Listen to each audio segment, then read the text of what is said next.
Okay, wait, there we go. Starting to get really paranoid because I've taken so many pictures I thought were videos. Yeah, I had a video ready and then I just listened to it because I was going to do some edits and it was unwatchable. It was so bad. I don't know if I've ever said like so much in my life. I hope I haven't, because it was horrendous. So I just decided to scrap the whole thing. I had a friend who was like older than me. I don't know, maybe like a decade, 15 years, something like that. I don't remember. But he had kind of explained to me, which he had airs about him. He could be a little condescending. Pardon me while I eat fries. He could be a little condescending, but he had good points. He just said them in a way that made you not want to listen to him.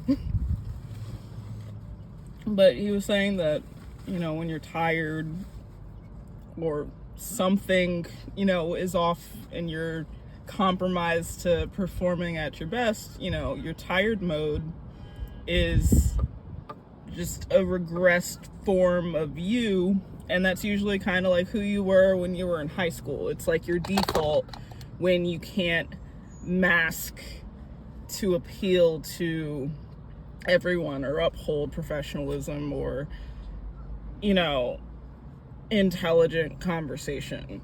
When you're just tired and you mentally and personality wise just kind of like come home, slump over and take your clothes of the day off and all that, you know, who are you?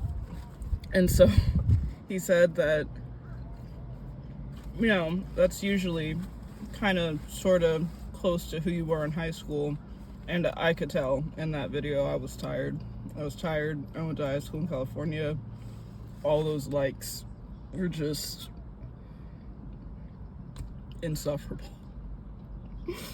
What was I talking about, though? I did like what I was talking about, so I was trying to debate whether or not it was worth posting anyway, and I couldn't do it. Oh, I did something for myself.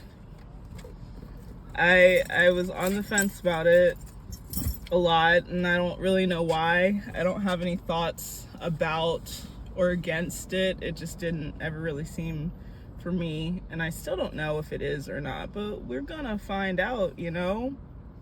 But I got myself a pen because I decided, why do I always try to struggle?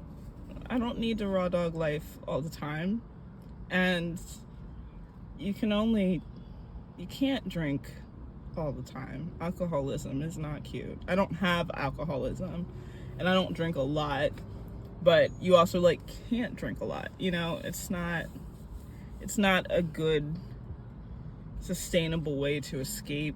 I don't like drinking till I lose control or am drunk. I literally just like wine and I like whiskey and I enjoy fancy cocktails if I'm like out doing something every once in a blue moon. So the wine's just not doing it for me right now.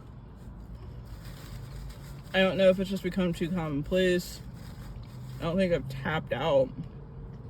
It's not like it did anything, just kind of like level off my nerves. But it's just, I can't drink all the time. I don't want to drink all the time. There's just something about it that just makes me not want to do that all the time. So I try another way, and there's just nothing noble in struggling, suffering for like no reason, you know. I grew up not getting any help that I really needed because I'm assuming I probably have some kind of ADHD, or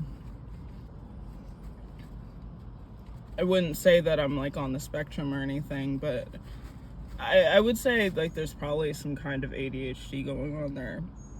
But I remember kind of feeling like I needed like focus assistance chemically, and my friends were getting it, and then they started kind of like, excelling better, because I remember that was kind of, a bigger rise in Adderall and Ritalin and all of that. But my parents were like, no, you don't need a crutch. And I think I very heavily internalized not needing a crutch. But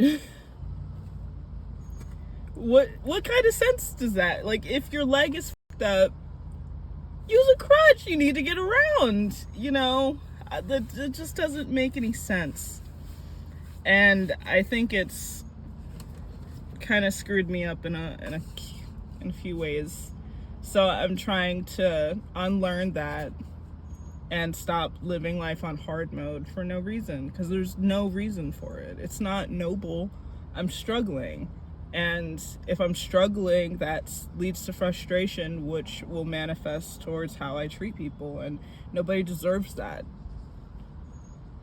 There's enough things that I can't control that are going to be detrimental to my growth and development, that are just environmental and societal. So why would I kick myself down even further and not give myself some kind of like boost, especially for the times that I can't I can't afford, not necessarily economically, even though that would come into play too, but time is a resource, and I don't have enough of it.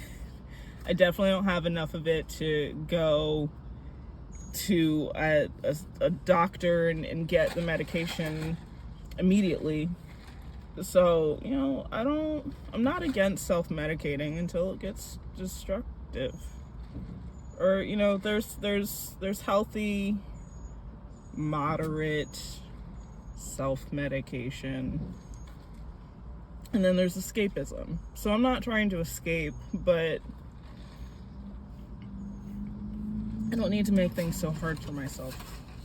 It's stupid. People deserve me at my best. And I am not currently in a habitat that facilitates my best. So, I need a crutch. It's not to keep a crutch forever. It's not to label myself something and mentally think that I am less than. It's just, I need a boost right now. My mind is going haywire and it needs to calm down. I have all of these abilities and ideas, and I can't get them out because there's just too much fog. Help yourself. Jeez, I had to make sure that that was still recording, because I've been getting cut off a lot.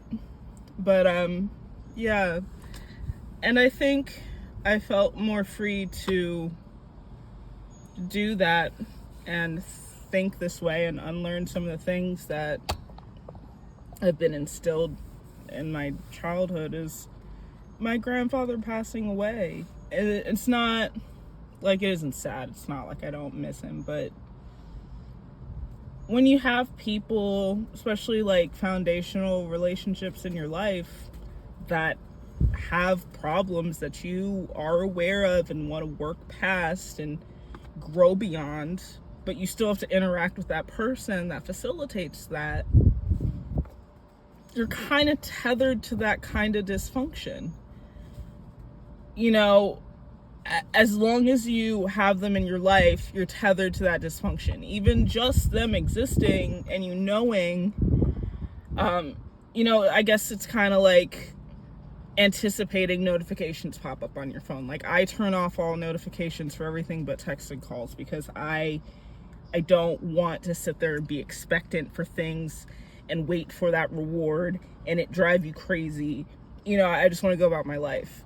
And I think that kind of happens in anticipation of disappointment, or anticipation of like frustration when you engage with a certain kind of person, or, you know, whatever. Like, you're just tethered to it. And then when they're gone, there is a weight, or, you know, that tether's broken, and you feel a little bit freer to grow and not brace for interruption because they're still, you know, here. Because, like, it takes buy-in to engage, you know, especially, like, if they're unwilling to grow. They've reached their capacity, and you still have them in your life. That is a weight. That's an energy that's, you know, you're spending on ruminating or anticipating, like, hey, I gotta, like, walk into the situation and act away, mask, or code switch, whatever, you know, into. It just takes, like, buy-in to be a way that you don't want to be, and that's gone in that direction with my grandfather passing. And so now I'm just like, I don't need things to be so hard. You know, I deserve to chill a little bit. And that's, I guess, another thought that's hard to wrap my head around, is deserving good things to happen to me. So, you know, I'm learning. And I'm trying to learn how to chill. And it's not in my nature. So I'm forcing myself to chill sometimes. Because, you know, whatever it takes.